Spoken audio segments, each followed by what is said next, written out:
शिवानंद यादव जी। जय राधे राधे महाराज जी। महाराज जी, मेरा प्रश्न है कि गुरु कृपा परिपक्व कैसे होती है? ये नाम जपने से कितनी सहायक है गुरु कृपा? हाँ, गुरु कृपा नाम जपने से तो सहायक है ही, लेकिन उनकी आज्ञा पालन जरूरी है। उनकी आज्ञा पर प्रधानता होनी चाहिए। नाम जप तो उनके द्वारा दिया हुआ करुणा में कृपा प्रसाद है, वो तो हमारी उन्नति करता ही है, पर इसमें आज्ञा प्रधान है। जैसे कोई हमारी कभी आज्ञा उल्लंघन नहीं करता और उस समय हम भजन में बैठे और उस समय ध्यान आया कि यार कितनी कठोर कठोर बातें कही, कैसी कैसी हमने आज्ञाएं दी, लेकिन कभी दोष दर्शन नहीं किया, कभी आज्ञा उल्लंघन नहीं। हृदय शीतल हुआ, ट्रांसफर हो गया, गुरु के हृदय से कृपा ट्रांसफर हो गया, उसका उत्थान शुरू हो गया, लौकिक पारलौकिक दोनों उत्थान शुरू हो गए। तो गुरु कृपा प्राप्त करने के लिए, गुरु आज्ञा के लिए ललचाए कि कभी गुरुदेव हमको कोई आज्ञा दे दे।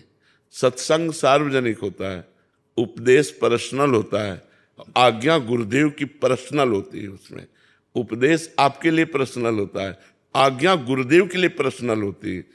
गुरुदेव अपनी मन चाही बात कहे कि ऐसा तुम करो, बस हमको प्राणपन से उनकी आज्ञा पे लग जाना चाहिए। तो आज्ञा समन सुसाहिब सेवा, आज्ञा का पालन करना ही अपने साहब की सेवा है। एक बार किसी महापुरुष से उनके बेटे ने कहा कि एक शिष्य भी थे, तो बेटे ने कहा कि हम आपके पुत्र हैं, पर आप हमें उतना प्यार नहीं करते जितना आप शिष्य को प्यार करते हैं। अच्छा, ऐसा आपको, तो आप क्यों करते हैं इतना शिष्य को प्यार, क्या बात है? उनका इस बात का उत्तर तो फिर देंगे। तुम ऐसा करो, हमारे बैठने के लिए चबूतरा बनाओ, और शिष्य से कहा तुम इस पेड़ के नीचे चबूतरा बनाओ। दोनों के चबूतरे बनाए, प्रयास करके शाम तक। कहा बिगाड़ दो, हमारे मन का नहीं, बिगाड़ दिया। दूसरे दिन फिर आदेश किया बनाओ, फिर बनाया अच्छे से अच्छा एकदम सेट करके। कहा बिगाड़ दो, हमारे मन का नहीं। तीसरे दिन फिर आदेश किया, फिर बना, कहा बिगाड़ दो हमारी। पुत्र ने कहा आखिरकार आप चाहते कैसा है? रोज बनवाते हैं बिगाड़ देते, ये क्या है, क्या चाहते हैं आप? शिष्य से पूछा तुम्हारे अंदर कोई बात? बोले भगवान जीवन भर बनवाते रहिए बिगाड़ते रहिए। जीवन भर बनवाते रहिए बिगाड़ते रहिए, हम तो आपके सेवक हैं, आप जीवन भर बनाते रहिए बिगाड़। तो पुत्र से कहा समझ में आई ये बात, इसलिए प्यार करता। तो गुरु कृपा पात्र वही हो सकता है जो आज्ञा पर समर्पित है। जी, वचनम कृष्ण। पात्रता भी तो होनी चाहिए उतनी, जैसे गुरु कृपा कर रहा है। पात्रता आ जाती है ना, पात्रता बनाई जाती है, पात्रता बनाई जाती है। जैसे आपको 100 ग्राम रस देना है तो 100 ग्राम की पात्रता आपको बनाई जाती है, वो स्वयं में थोड़ी होती है, स्वयं में थोड़ी होती है, पात्रता बनाई जाती है।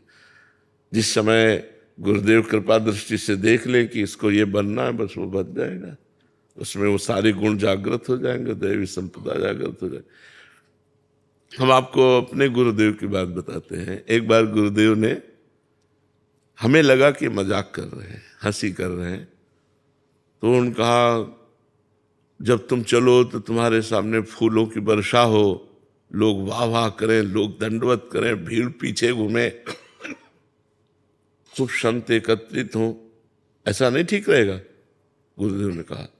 तो हमें लगा हमारे अंदर कोई मान की इच्छा है, सम्मान की, तो उसी को गुरुदेव कह रहे हैं। तो महाराज जी ये कभी नहीं चाहिए, सत्य आपसे कहता हूँ, मुझे कभी नहीं, मुझे प्रिया प्रीतम का प्रेम चाहिए, ये नहीं चाहिए। तो उनका नहीं, हमारी भी इच्छा है कि एक दो ऐसे स्थान होने चाहिए जिसमें साधक रहें, क्योंकि साधकों की बड़ी अव्यवस्था है, आश्रमों में भजनानंदी साधकों के लिए व्यवस्था नहीं है। तुमका महाराज जी यहाँ खाने को तो है नहीं, मांग कर खाते थे, और आप कहते आश्रम बनवाइए, उनका वो सब श्री जी कर देते हैं। जो जो शब्द निकले थे वो शब्द महाराज जी के पूरे, जो जो श्री मुख से निकला था वो सब योग्यता, वो सब व्यवस्था उनके वचनों से हुई है।